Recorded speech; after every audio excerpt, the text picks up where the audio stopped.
Good morning बच्चों।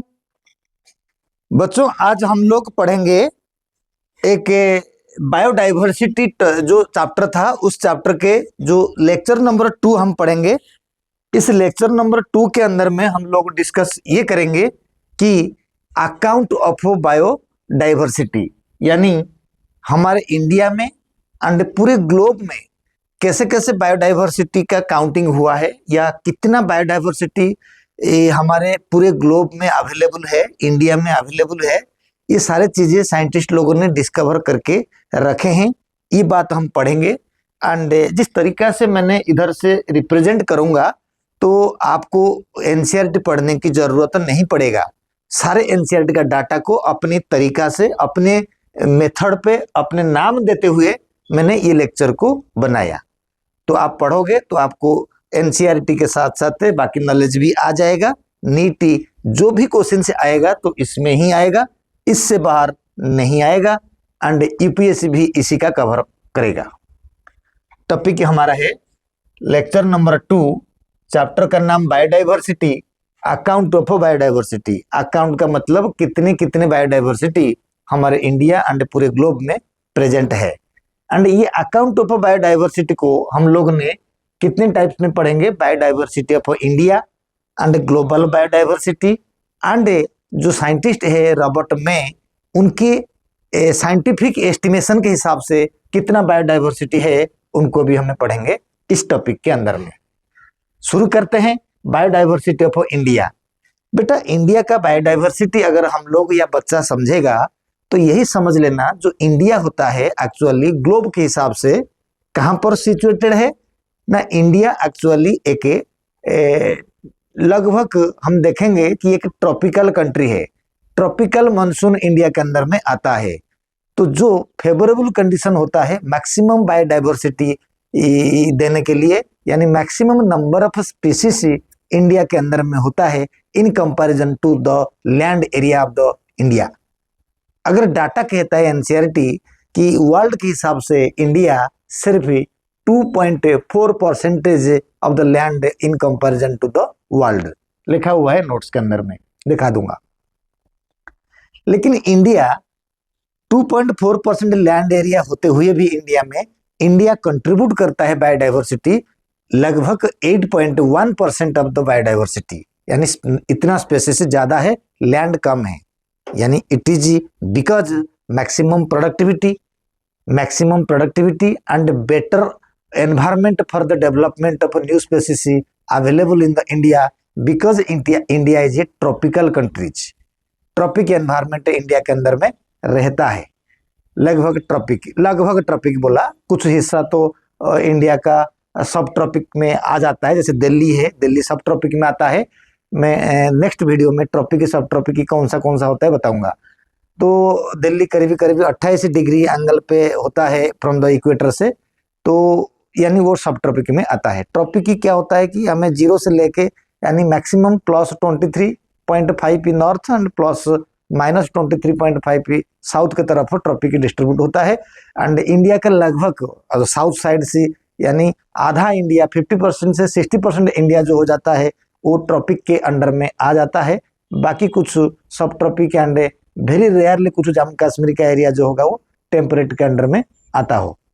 लेकिन overall average जो हमारा रेनफॉल एंड स्नोफॉल जो होता है, प्रेसिपिटेशन होता है, वो सारे ट्रॉपिक जैसा कंडीशन होता है। तो इसीलिए बायोडाइवर्सिटी ज्यादा है, 2.4% लैंड, 8.1% बायोडाइवर्सिटी इंडिया कंट्रीब्यूट करता है।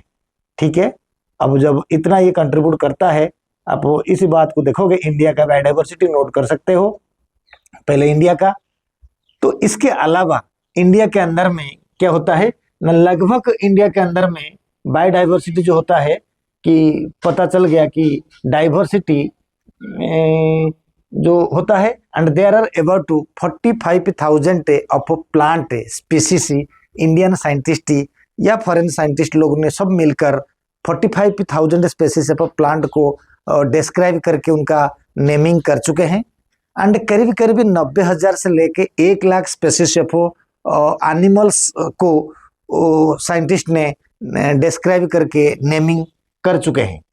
एंड उन 1 लाख एनिमल स्पेसिस में से लगभग 70% जो स्पेसिस होते हैं वो इंसेक्ट होते हैं। यानी ज्यादातर काम इंसेक्ट के ऊपर ही किया गया है इंडिया में, क्योंकि इंसेक्ट ज्यादा मिलते भी है। ठीक है, बाकी जो होता है वो तो छोटा छोटा परसेंटेज देखोगे। एंड और अगर हम देखेंगे कि जो out of 1 lakh species of the animals, उनमें से 60,000 स्पेसिस इंसेक्ट है, एंड 2,456 स्पेसिस ऑफ फिशेस है, एंड 1230 स्पेसिस ऑफ बर्ड्स, क्योंकि इंडिया ने इक्वेटर के पास है, and 372 species of mammal, 440 species of reptiles, 200 species of amphibians has been described from the western Ghat. यानी वेस्टर्न घाट रीजन के अंदर में ये सारे स्पेसिस ऑलरेडी डिस्क्राइब हो चुके हैं। जो 1 लाख में से जो डाटा लिया गया उस डाटा से ये बना हुआ है। ये वेरी वेरी इंपॉर्टेंट डाटा है, अकाउंट है हमारे एग्जाम नीट के लिए एंड अदर यूपीएससी सिलेबस के लिए। ठीक है, India has a greater then 1 lakh species of plants and 3 lakh species of animals are still waiting for discover. ये बात एनसीईआरटी में लिखा जरूर हुआ है, लेकिन कितना डिस्कवर हुआ है या कितना डिस्कवर होने वाला है या एनवायरमेंट में कितने स्पेसिस बचा हुआ है डिस्कवर होने के लिए, ये एग्जैक्टली कहना सच नहीं है। तो इसीलिए ये डाटा कभी एग्जाम में आएगा नहीं। ये वाला पॉइंट है कि इतना इतना yet to be described and named, ये बात तो कभी आने वाला है नहीं, क्योंकि ये कोई फिक्स नहीं है। साइंटिस्ट लोगों ने अंदाज मार के बता दिया, लेकिन जो बता चुके हैं वो ये फैक्ट है, इसके ऊपर क्वेश्चन से बनता है। समझ आ गया। अब हम पढ़ेंगे ग्लोबल स्पेसिस डाइवर्सिटी के बारे में। बेटा ग्लोबल स्पेसिस डाइवर्सिटी के बारे में जब हम पढ़ेंगे तो यहाँ पर आएंगे बीच वाला point, this is called biodiversity of the world और ग्लोबल स्पेसिस डाइवर्सिटी। बेटा ग्लोबल स्पेसिस डाइवर्सिटी का मतलब होता है the plant and animals of whole biosphere is called global species diversity. अगर हमें यही बात को मानेंगे, whole plant and whole animals को हम बोलेंगे बायोडाइवर्सिटी ऑफ द वर्ल्ड और ग्लोबल बायोडाइवर्सिटी, ऐसा देखा गया साइंटिस्ट लोगों ने डिस्क्राइब कर चुके हैं कि 1.5 मिलियन से ज्यादा स्पेसीज डिस्कवर करके उनका नेमिंग कर चुके हैं अकॉर्डिंग टू IUCN 2004। मतलब IUCN मतलब international union of conservation of natural resources. इसके 2000 IUCN 2004 डॉक्यूमेंटेशन के हिसाब से पूरे वर्ल्ड में 1.5 million plants and animals already discovered and naming किया जा चुका है। ये बात तो फैक्ट है, ये आ सकता है एग्जाम में। अगर हमें यही बात देखेंगे कि अगर इतना डिस्कवर्ड हो चुके हैं, लेकिन रॉबर्ट मे के बारे में हम कहेंगे, उन्होंने आइडिया दिया कि टोटल इतने होते हैं, लेकिन ये ज्यादा बेटर है। 1.5 मिलियन से ज्यादा स्पीसीज प्लांट एनिमल डिस्क्राइब हो चुके हैं। बाकी जो पॉइंट लिखा गया है कि ये बोला गया कि स्पीसीज डाइवर्सिटी जो है टेम्परेट कंट्री या लगभग पोलार में बहुत कम होते हैं, टेम्परेट कंट्री में स्पीसीज डाइवर्सिटी का जो इन्वेंशन है वो लगभग खत्म हो चुका है। होना जरूरी है क्योंकि उसमें है कितना स्पीसीज, क्योंकि टेम्परेट कंट्री जो होता है इतना फेवरेबल कंडीशन नहीं है जो मैक्सिमम स्पीसीज डाइवर्सिटी को कंट्रीब्यूट करें, क्योंकि वहां पर प्रेसिपिटेशन उतना ज्यादा नहीं है। वहां पर टेम्परेचर का अप्रोप्रिएट, जिस टेम्परेचर में प्लांट एनिमल का एंजाइम काम करे वो एवरेज टेम्परेचर वहां पर सही नहीं है, तो मैक्सिमम प्लांट एंड एनिमल्स वहां पर ग्रो हो नहीं पाते हैं। अगर हो नहीं पाते हैं, लिमिटेड प्लांट एनिमल स्पेसिस है, तो उसको इजीली काउंटिंग करके नेमिंग कर दिया गया है। यानी almost all the species has been invented from the temperate region, but tropic is a versatile region where temperature, rainfall are appropriate for the production of maximum biodiversity. That is why tropic region में biodiversity का जो spaces होते हैं वो सब कुछ अभी तक डिस्कवर और इन्वेंटेड नहीं हुआ है। यही बात बोला गया है इसके अंदर में। आप लिख सकते हो नोट को, बढ़िया तरीका होगा नोट्स। ऐसा नोट्स ये एनसीईआरटी का है, तरीका मेरी है। अच्छा बेटा पाई चार्ट देख लेते हैं थोड़ा। पाई चार्ट कहता है कि हमें 3 प्रकार का पाई चार्ट है, 100% एग्जाम में आएगा आपका। तो 3 तरीका का जो पाई चार्ट होता है, एक प्लांट का, एक इन्वर्टिब्रेट्स का, एक वर्टिब्रेट्स का। जो plant and invertebrates and vertebrate का होता है पाई चार्ट है, अभी इस पाई चार्ट के अंदर में हम देखेंगे प्लांट का ना। प्लांट के अंदर में मैक्सिमम फंजाई प्लांट मिलते हैं, डिस्क्राइब किया गया है, एंड मैक्सिमम एंजियोस्पर्मिक प्लांट भी किया गया है। ये जो जो जगह है वहां पर है। मसेस फॉर्न्स ऊपर है, लाइचन एंड algae इधर है। आप इसको याद रखोगे कौन सा जगह में क्या है। ये नीट में आ सकता है कि इसको एबीसीडी लगा देगा, सीक्वेंस बोल देगा कि कौन सा टॉपिक है आपके सही बनता है, समझे। दूसरा पाई चार्ट के अंदर में इन्वर्टिब्रेट्स है। बेटा इन्वर्टिब्रेट्स में से 70% एनिमल जो है वो इंसेक्ट होते हैं। देखो इन्वर्टिब्रेट्स के अंदर में 70% इंसेक्ट होते हैं, एंड कुछ होते हैं मोलस्का, कुछ होते हैं क्रूस्टासियंस, जिसको एक्वाटिक आर्थ्रोपोडा हमें कहते हैं। ठीक है, इन्वर्टिब्रेट्स यही है। इसके अलावा जो वर्टिब्रेट्स होते हैं इनका पूरे 50% हिस्सा फिशेस होते हैं। अगर देखा जाए तो एरिया के हिसाब से कुछ ज्यादा नहीं है। एरिया 50 मतलब आपके समुद्र जो होता है, सी होता है, करीब 70% मिनिमम में 70% कवर कर लेता है। लेकिन फिश कितने हैं? 50% है। तो होना जरूरी है, तो फिर भी बहुत ज्यादा है, लेकिन कंपैरिजन के हिसाब से ज्यादा नहीं है। जैसे एरिया के हिसाब से ज्यादा नहीं है, एरिया के हिसाब से भी कम पड़ रहा है, क्योंकि वहां पर सनलाइट की एंट्री होना थोड़ा कम है, एंड वहां पर प्रोडक्टिविटी भी इतना मैक्सिमम नहीं है समुद्र के अंदर में, जिसकी वजह से भी 70% फिश होना था, नहीं हुआ, राइट। तो 50% फिशेस होते हैं वर्टिब्रेट के अंदर में। शुरू से आप कैसे याद रखोगे इसका हिस्सा को? आपका जो क्लासेस डेवलपमेंट होता है 11th के चौथा चैप्टर में, क्या नाम उनका, amphibia, reptiles, amphibia, reptiles, birds and mammals. ये सिस्टमेटिक जो डेवलपमेंट हुआ है इसको आप याद रख लोगे, ये आपकी जरूरी है। नेक्स्ट चलते हैं, रॉबर्ट मे क्लासिफिकेशन कैसे करा था उसको देखने के लिए, एंड उसका ड्रॉबैक। बेटा रॉबर्ट मे का ग्लोबल स्पेसीज डाइवर्सिटी के हिसाब से रॉबर्ट मे ये कहता है कि ये जो रॉबर्ट मे है ये एक साइंटिफिकल एस्टिमेशन दिया था कि स्पेसीज डाइवर्सिटी एक्चुअली पूरे वर्ल्ड में कितने हो सकते हैं। हुआ नहीं है, हो सकते हैं। तो रॉबर्ट मे जो बोला था, उसने बोला था कि पूरे वर्ल्ड में करीब 7 मिलियन से ज्यादा बायोडाइवर्सिटी स्पेसीज होते हैं। उनका आइडिया साइंटिफिकल था। ये बात नीट 2020 में आए हुए हैं। ओके, 7 मिलियन जिसका आंसर है अकॉर्डिंग टू हिम। उन्होंने बड़ा अच्छा एस्टिमेशन दिया था। उनके हिसाब से 7 मिलियन में से 70% एनिमल होते हैं, एंड उन एनिमल में से 70% इंसेक्ट जरूर होते हैं, एंड ग्रेटर देन 22% प्लांट होता है। बाकी सब अलग इंडिविजुअल के बारे में उन्होंने एस्टिमेशन करा था।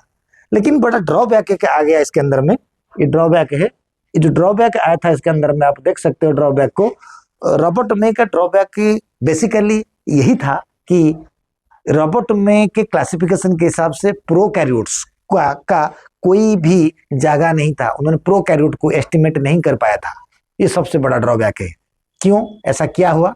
प्रोकैरियोट्स मतलब बैक्टीरिया, प्रोकैरियोट्स मतलब मोनेरा, इन सब के क्यों नहीं क्लासिफिकेशन, इनकी गिनती क्यों नहीं हो पाया ना? सबसे पहला गलती है कि प्रोकैरियोट्स को गिनती करने के लिए, उनको आइडेंटिफाई करने के लिए कोई कन्वेंशनल मेथड अवेलेबल नहीं था उनके पास या किसी के पास। पहला रीजन। भाई साहब मैं कहूँगा गार्डन में कितना गाय है, अब गिन लोगे 1 2 3 4, तो बैक्टीरिया को कैसे गिनोगे? इतना आसान नहीं है जितना हमें सोचते हैं। तो इसलिए कन्वेंशनल मेथड नहीं है कि बैक्टीरिया को काउंट करने का। दैट्स वाई बैक्टीरिया का बारे में रॉबर्ट मे क्लासिफिकेशन में कुछ नहीं था। पहला ड्रॉबैक। दूसरा ड्रॉबैक है कि बैक्टीरिया जो होता है, कई सारे माइक्रो ऑर्गेनिज्म होते हैं, मेनली बैक्टीरिया, कई सारे माइक्रो ऑर्गेनिज्म होते हैं जिसको हमें लैबोरेटरी के अंदर में ग्रो करके काउंटिंग नहीं कर पाएंगे, क्योंकि लैबोरेटरी कंडीशन पे कई सारे माइक्रो ऑर्गेनिज्म ग्रो नहीं होते हैं, तो भी दिक्कत हुआ। अगर जो ग्रो होते हैं उनका प्रोडक्टिविटी, उनका जो ग्रोथ का जो रेशियो होता है इतना ज्यादा हो जाता है टेक्नोलॉजी के द्वारा, बायोकेमिकल टेक्नोलॉजी, मोलिकुलर टेक्नोलॉजी के द्वारा। हमें चाहें तो एक बैक्टीरिया को 15-20 दिन के अंदर में बिलियन ट्रिलियंस ऑफ बैक्टीरिया में कन्वर्ट करा सकते हैं। अगर हमें सुइटेबल न्यूट्रिशन डाल देंगे तो जल्दी जल्दी ग्रो हो जाएगा। तो अगर इतना ग्रो होता रहेगा तो फिर एग्जैक्ट फिगर हमें कैसे बताएंगे? ये तो कोई आसान बात नहीं हुआ। अगर हम चाहें तो कभी 100 मिलियन, कभी 100 ट्रिलियन, कभी और उससे ज्यादा तो अपने आप करा सकते हैं। तो फिर एक नेचुरल सिस्टम के अंदर में बैक्टीरिया को गिनने का सिस्टम तो फिर रहा नहीं। यानी कुछ बैक्टीरिया लैबोरेटरी में ग्रो हो नहीं पाते हैं, कुछ इतना ग्रो हो जाते हैं कि हमें उनको कंट्रोल भी नहीं कर पाएंगे।